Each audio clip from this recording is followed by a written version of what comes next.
Implausible Nature now has dice. That's right, you can get these awesome D6s made by our partner Baron of Dice. These custom dice have the Implausible Nature logo on the 6 side and also come with square corners, which means they will roll more evenly than rounded corner dice.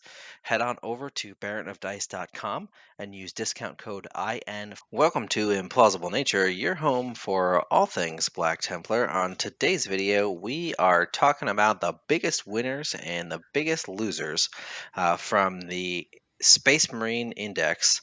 Now that we have everything, we have the points, we have the indexes, we have basically all the rules, we can kind of assess who the data sheets are that gained the most and the ones that lost the most. So now in this comparison, we're not doing it's not a one-to-one comparison of 9th to 10th edition data sheets, right? Because that's not really fair, because 10th overall, lethality has gone down, durability has gone up on some units.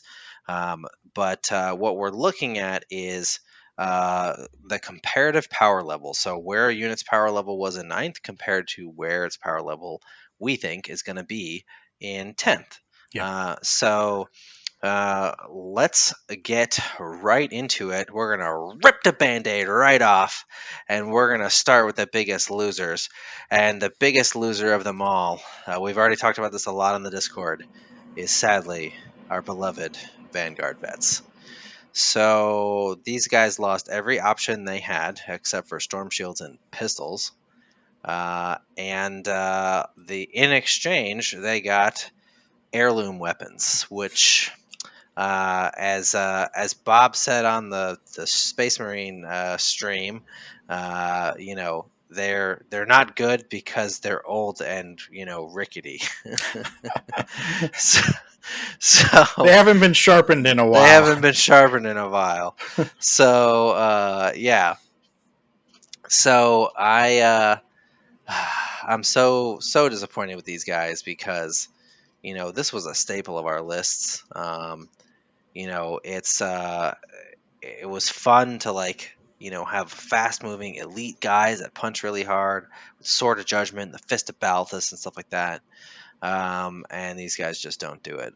They do have a special ability. We're talking about the ones with jump packs, obviously, because nobody runs the foot-based ones. Yeah. And nobody's still going to run the foot-based ones, because there's much better other foot-based infantry for melee.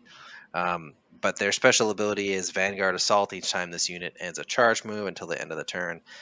Melee weapons equipped by models have lethal hits, which is fine, but it doesn't make up for how bad this data sheet is. It's just like Assault Marines are better than these guys. Yeah, Assault Marines are significantly better now, which is a huge disappointment. But, fortunately, there has been, other options that have gotten buffed. We'll talk about them a little bit later, but it does mean that we lose one of our best fast units in the list, which is going to have to force us to adjust how we play. Space Marines in general aren't going to be as fast. Even the Blood Angels and all those type of White Scars, where they're known for their quick speed, and they relied on Vanguard veterans, and it's not going to be out there. They just don't do the damage that they really could do previously. 4 attacks with a strength 5 AP -1 damage weapon is not really going to cut it. So Chainsword is basically better.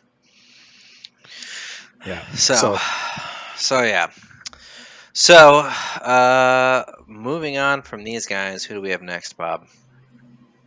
All right. So next up on the list is the Aggressors.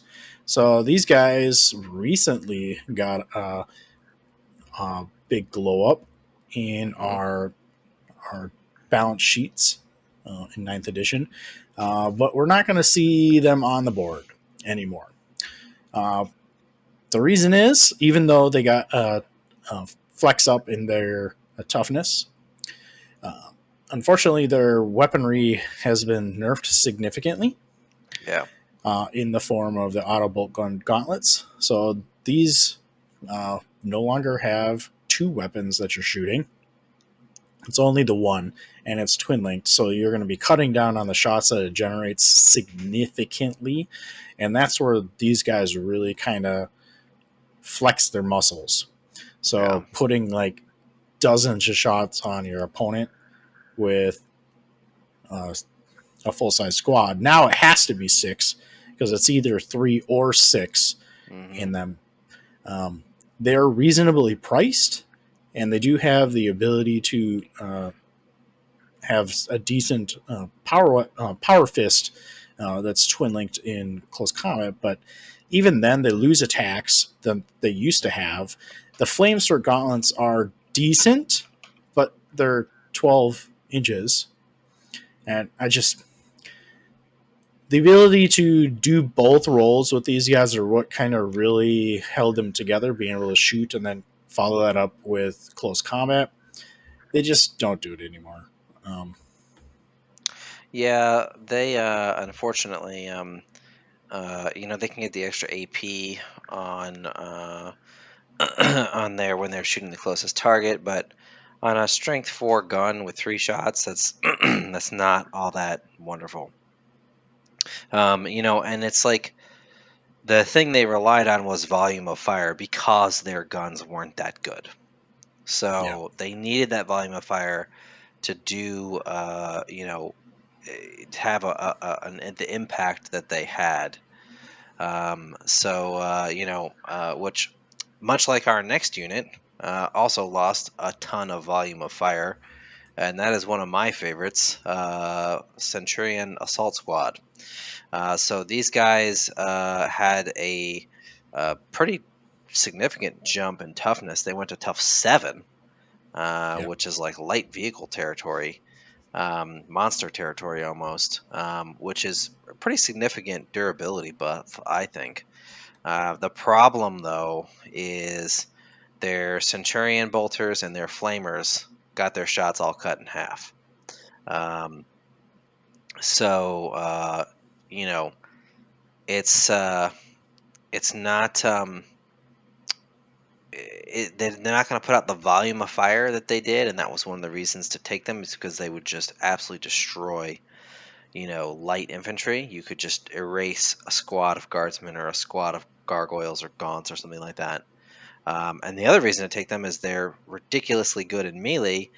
Also was nerfed. Their strength did not go up. They're still strength 10, which previously wounded any vehicle in the game on 3s. And now it's wounding most vehicles on 4s and 5s. yeah, They lost 2 points of AP, and they lost an attack on top of that. So they're now twin linked, which helps that they're re-rolling, and they do get sustained hits too when targeting monster vehicle or fortification. But honestly, I don't see them as the potential powerhouse that they were. Oh, they also lost an inch of movement, which when you're only moving 5 inches to begin with, going down to 4 is pretty bad. yeah. Unfortunately, these guys are going to go back on my shelf because there's much better other options that I can take for Yeah, damage output. it's very similar to the situation that the aggressors are sitting in. Hmm. These guys are very tough. As Alex mentioned, their firepower is kind of that gave them a dual purpose in your list. You Hmm. can play the anti-infantry and then use their close combat and against monsters, vehicles, etc. And now it's a problem. Yeah, You can't take down the infantry squads like you used to, and you're not even all that great against vehicles. I mean, yeah, sustained hits does help ish, but you only have 3 attacks. So yeah. And they're not terrible. Like, I mean, strength 10, AP -2, damage 3 profile is still decent.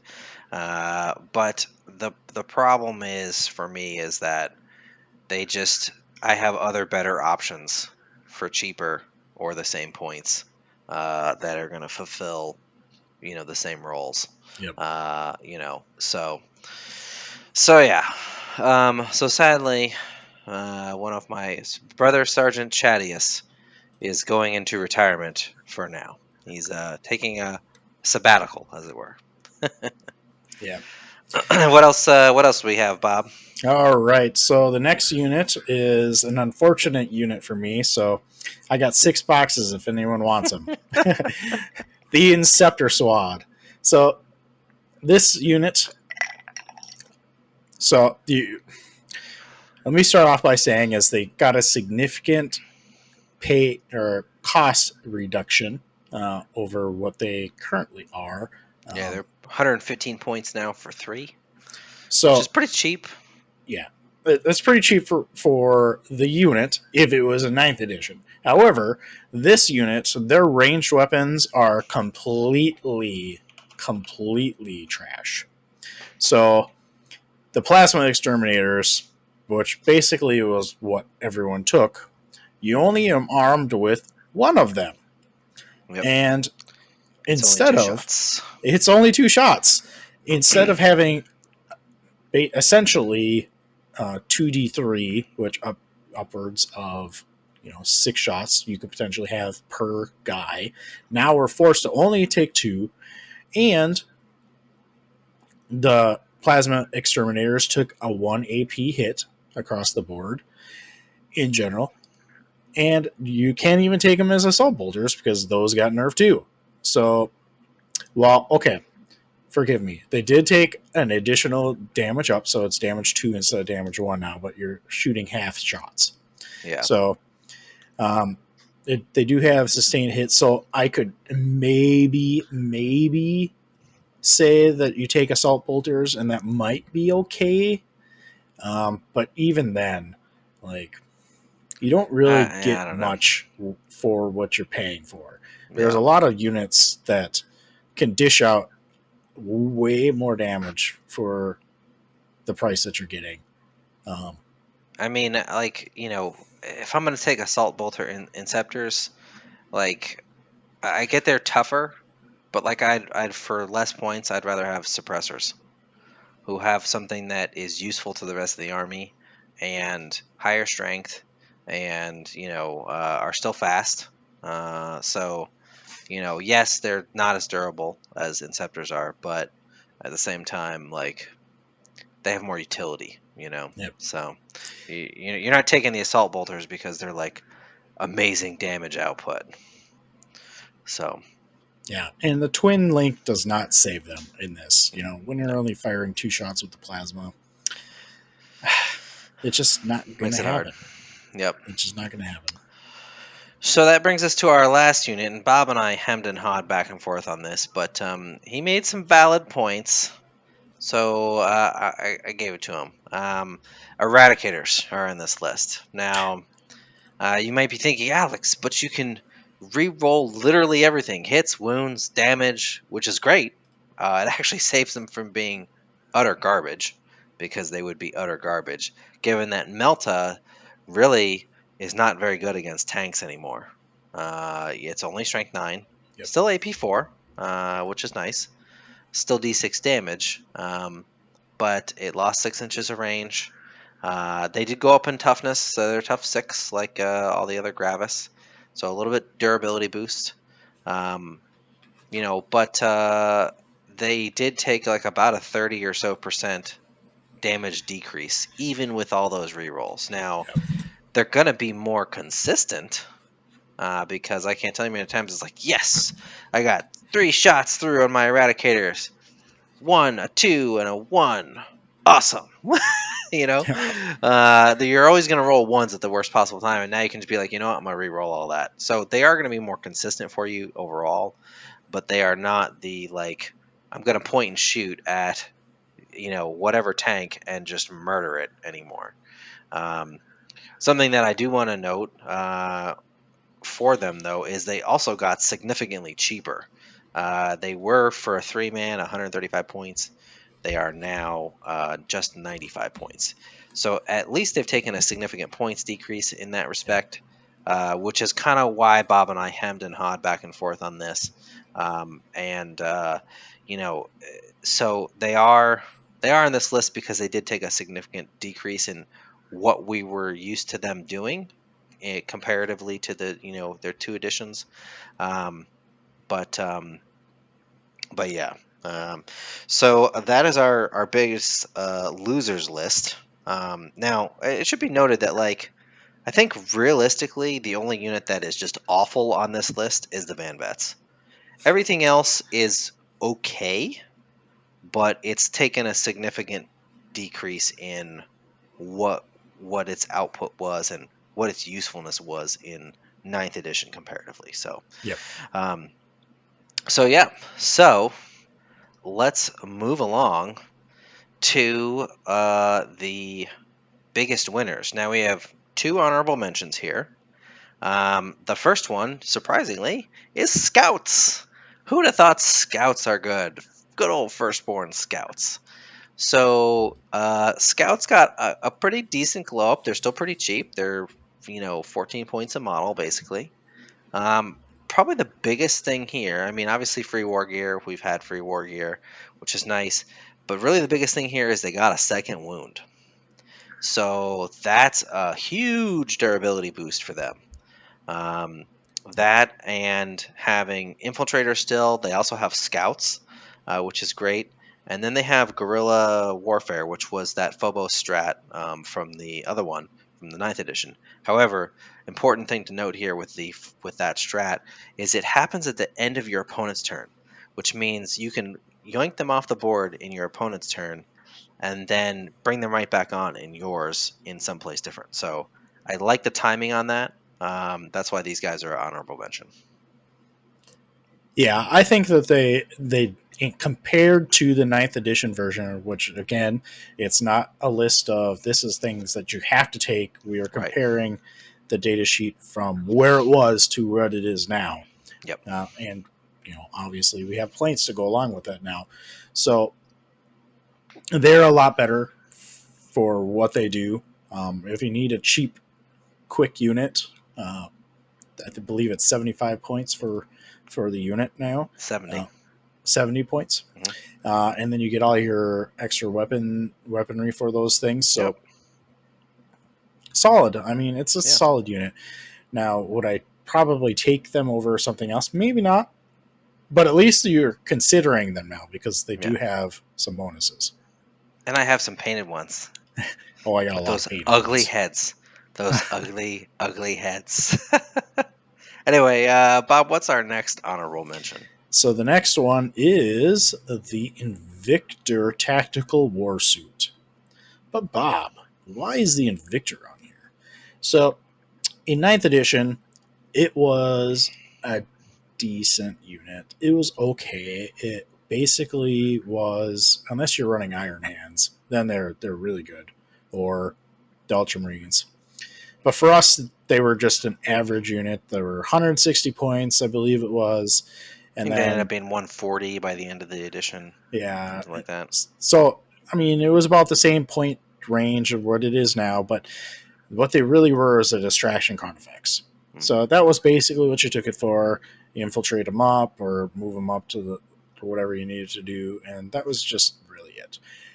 Now they cost 160 points, and it's got a slew of weapons that honestly are pretty good for in comparison to the other weapons and Space Marines and the 10th edition massage on the weaponry. They held out pretty well. And in fact, some of them got buffed in the case of the Incentium cannon and the Twin Iron Hail autocannon. So this thing, their fist is also really good now for some yeah, reason. yeah, it's the highest strength 14 damage. So the melee weapons are awesome. The ranged weapons are buffed. Both of them are plausible. I like the Incendium cannon the best because it kind of burn meshes those well. witches. I like burning witches. It's a 12-inch range, but it has a D6 plus 3 now, and it's strength 6 with a minus 1 damage, versus what it was, which I believe was strength 5 before, and just a D6. 2d6. 2d6, yeah. So More this is consistent shots more now. consistent. Yep. And then if you wanted to go a little bit more long range, you could do the Iron Hail autocannon, just twin linked. So it has half shots, but it's twin linked, but it has the damage 3, which is important. Mm-hmm. So I think that's a good taste. But in addition, if you're running Phobos units, which We there's a probably are. case for that, uh, combat support really helps this unit. So if your opponent selects your Phobos units, you can make an attack against them. So Yep. it's basically as if it was your shooting phase. So it's a free shooting phase. It's like a free Overwatch, basically. Yeah.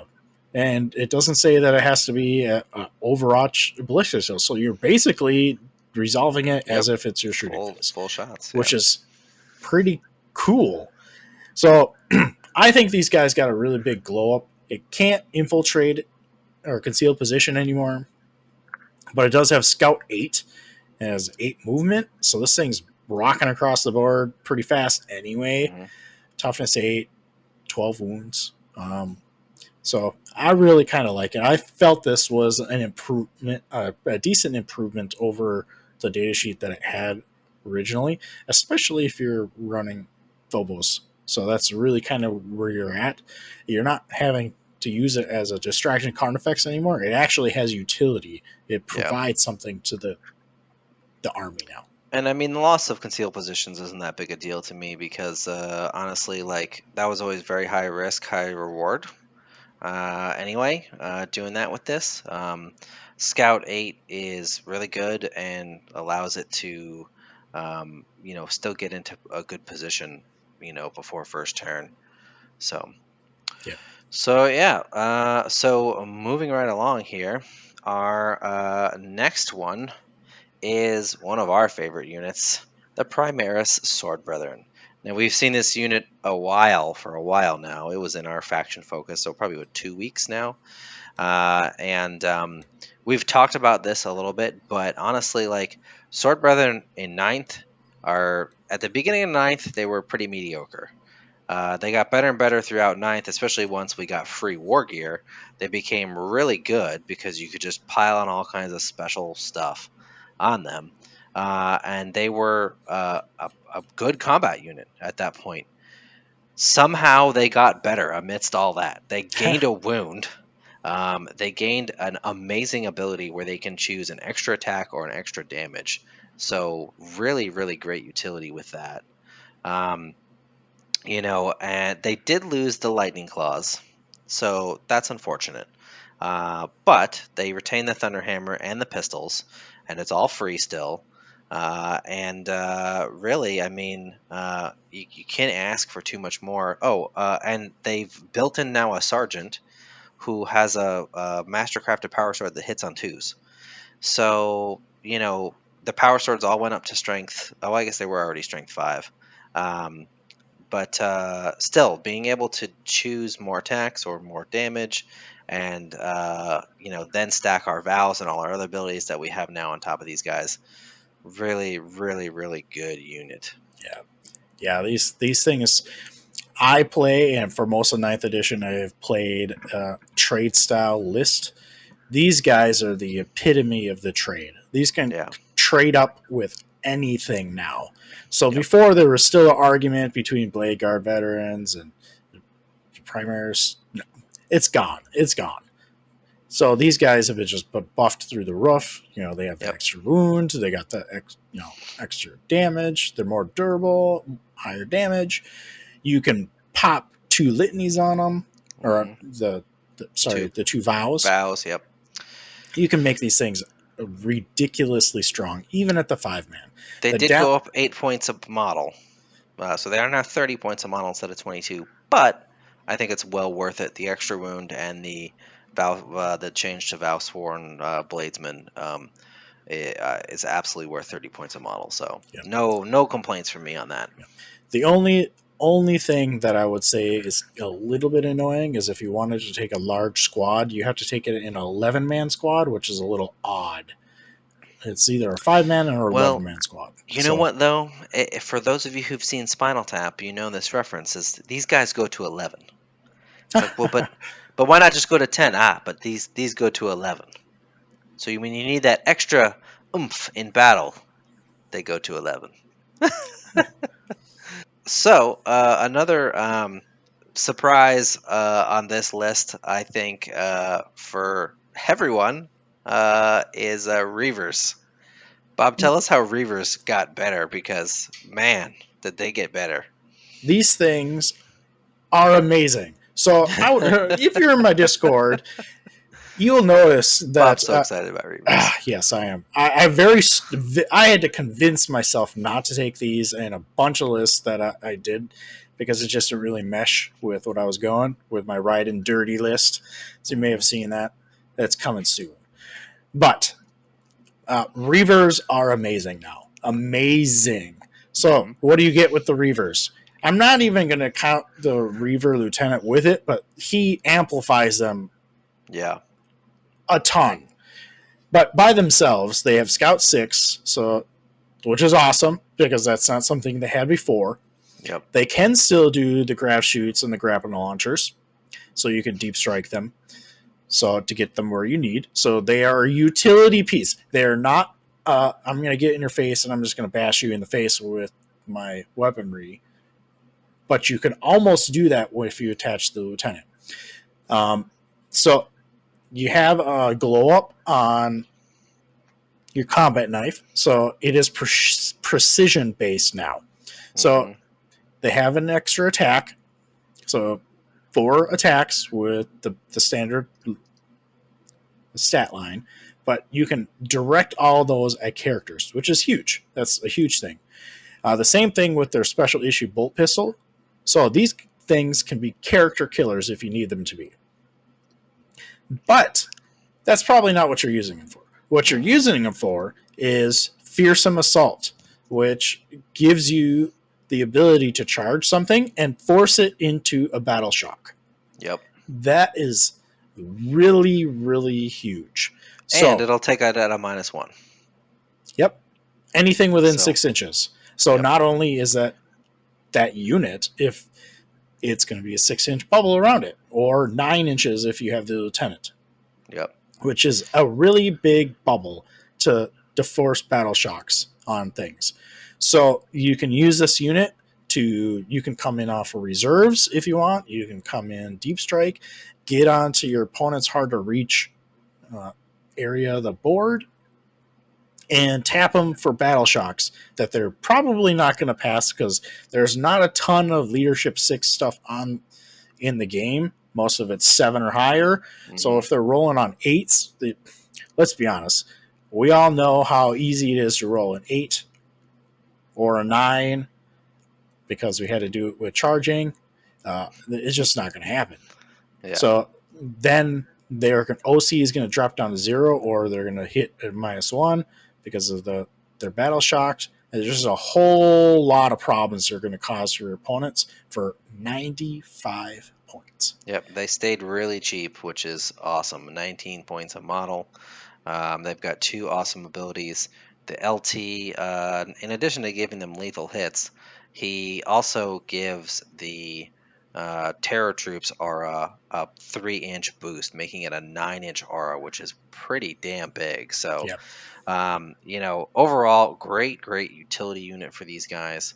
They just really can, um, you know, sort of turn the wrench a little tighter on your opponent, making it that much more difficult for them to do things like hold objectives, just be that really thorn in their side. So, Yeah, um, there's an argument, with some people that are like, well, the assault terminators do the same thing, but the assault terminators are very expensive, or these are yeah, not, and yeah, you can put these on multiple points on the board and yeah, just charge, and if they die against something, it's 95 points. yeah, 95 points. Yep, Who cares? exactly. So that brings us to our next unit, a unit that I much maligned in ninth edition for most of the edition, and that is the Gladiator Lancer. Now it's had a significant glow up, in my opinion. Its gun is almost as good as the repulsor's executioner's big main gun, the laser destroyer. It's just a little bit weaker, but here's the difference: is the Aquilon optics for the Gladiator Lancer is each time it's selected to shoot, you can reroll 1 hit, you can reroll 1 wound, and you can reroll 1 damage when resolving its attacks. Well, it only has 2 shots, and it hits on 3s, and it's heavy, so if it stands still, it hits on 2s. Strength 14, AP 4, D6 damage plus 3. So one of my problems had been with it was you only got 2 shots. It's not that consistent, right? Volume of fire usually wins out. Yep. Well, now you can re-roll 1 each of those things, which really helps you with that consistency to get a consistent, 1 or both shots through to deal that damage. So really like this. The Gladiators are all tough 10, which is solid. And then it has, the other incidental weaponry on it. The Black Templar version, as you can see, gets a free multi-melta. So Yep. it is a little bit more expensive. And in our detachment, we have to take the more expensive Black Templar version. But honestly, still absolutely worth the points. Yeah, absolutely. So one thing to mention is Aquilian Optics is such that you can reroll 1 hit roll, 1 wound roll, and 1 damage roll when resolving any of its attacks. So Any of its attacks, yeah. for some reason you're lucky enough to get the Lancer all the way through and it just wounds, Yep. you can use that on like the multi-melta Yep. or something else that's important. So, and Yep. that Lancer is also damage 6 plus 3, which is one of the highest damage weapons we have, at least at significant range. So this is the unit that you're using to take out enemy vehicles and monsters. Yeah. This is the big one. I said it in a previous stream. You need to buy them while you can. Try and find someplace to buy them because these are a guarantee you're going to get. Gladiators are going to get jacked up on price. You're not going to be able to find them on the Games Workshop website. Probably not for quite a while. They're not making them because they're producing the Leviathan sets. But try and find them in your local game store if you can. Scrounge around.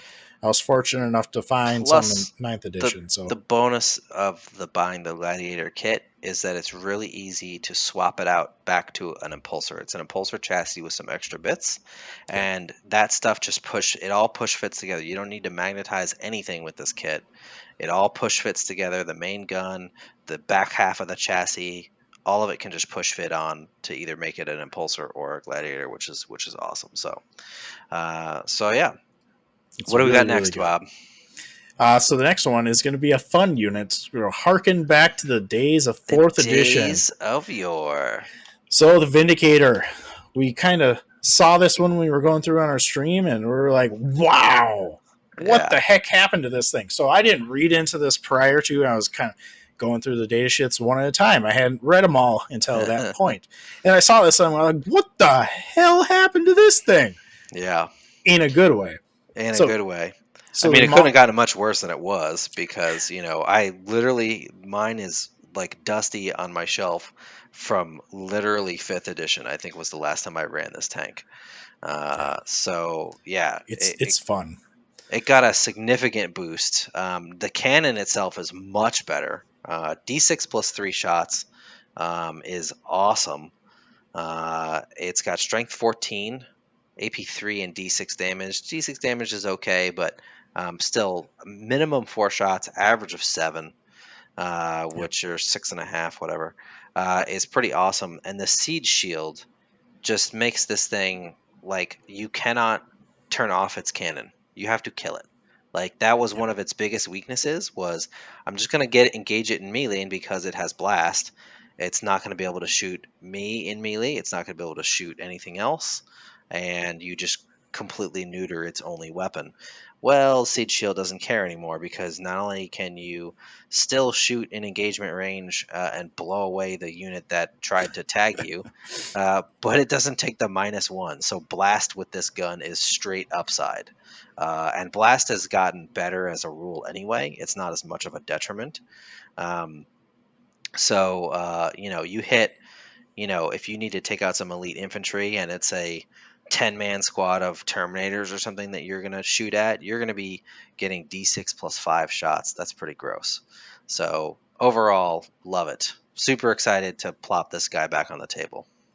Yeah, this is a fun unit. I mean, it's tougher than it was. It's got more wounds. Mm, It's got a 2+ save. It moves 9. This thing wants you to shove this thing down an opponent's throat yep. and force them to deal with it.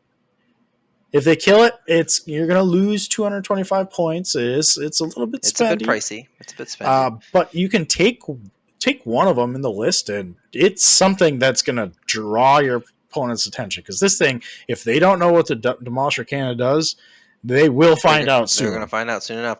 And that's the thing too of what it really like in 5th edition. That's like what its job was. It like people were so scared of this thing. It drew so much attention that the other parts of your army were not focused on as much. So definitely a great thing to see this classic unit come back. And speaking Yeah, of classic units, the last unit on our biggest winners here is none other than the mighty Land Raider. Now, obviously, we've seen the Land Raider, the basic Land Raider sheet, for quite a long time. It was one of the early on previews for us, but it's with the lethality of the edition having gone down, and the durability of a lot of tanks and things like that having gone way up, um, the Land Raider is definitely a much improved unit. It was horrendously awful throughout all of ninth. Mine literally did not see the table. Now you can load them up with units. Now uh, we've as we've discovered that uh, the capacity of these things, it's going to be a little bit harder to fill them because we're locked into 5 or 10 man or 5 or 11 man or whatever the case is, right? yeah, We can't put Crusaders in this unless it's a 10 man, which is disappointing. But that being said, it also has assault ramp. We talked about this previously. yeah. Assault ramp is really powerful. Honestly, we're probably going to be taking the Crusader variant. Um, the Redeemer is really good, but it's also really pricey. Those storm cannons are very good, but they are paying for it, which is fine. The Crusader's 255, which is a little bit more than it is now. But the Crusader also didn't really lose too much on its, already kind of like low grade weapons. The fact that its Hurricane bolters stay the same and gain twin linked is pretty nice. Um, and its gear is all free, so you can slap the 100 kill missile, the extra storm bolter, the multi melta all on there for free. Yeah. So you know plus these things are great with tank shock. That's the other thing. Tank shock is a thing. This will roll 10 dice against most things, which is just awesome. So Yeah, I think the Crusader is the cheapest one of the bunch. mhm, Like you mentioned, it's hard to fit in the most optimized units in here, and I would not suggest putting multiple units in there unless obviously you like character support, because then you draw too much attention to the unit. mhm, But in general, this thing, if you want something slow to get across the board and then be able to charge right away, this is the way to do it. yeah, 12 movement. It is fast. a big unit, so you're going to have correct angles. So your deployment's going to be kind of key with this thing. So because it's going to have to go around ruins and such. But That uh, being said, though, remember that now your own units don't block your movement yeah, anymore. The only thing that you can't do is a vehicle can't go over another vehicle unless it has fly. But infantry can scamper over the Land Raider. The Land Raider can drive over the infantry and not have any issues. So that definitely helps it a big model like this yeah, for sure. So yeah, it's much improved over what it is. mhm. That assault ramp is going to be the key. I have two. Can't wait to put one on the table again. So that's our list of our biggest winners and losers. Let us know what you think down in the comments. Do you guys agree with us? Is there anything that we left off of either one of these lists? Is there anything that you think that, you know what, Alex, you guys are wrong? That's not the biggest winner or biggest loser. I disagree. Let us know down in the comments. We love hearing your guys' feedback on that. Um, Also, check out our Discord. We have a really active community of folks there. Link for that in the description. Also, in the description, link for our Patreon. We want a huge shout out to our Patreons. Thank you so much. We had a couple of them join us on a live stream recently. That was a lot of fun. We did have some audio issues there, but overall, great time. So greatly appreciate you guys stepping up and filling in for when Bob couldn't join us. That was a really great live stream. So a lot of great benefits, including things like that. We're going to ask our patrons to join us from time to time. We want to engage more with our community and everything like that. So please check us out. A lot of great benefits for you. And until next time, keep on crusading.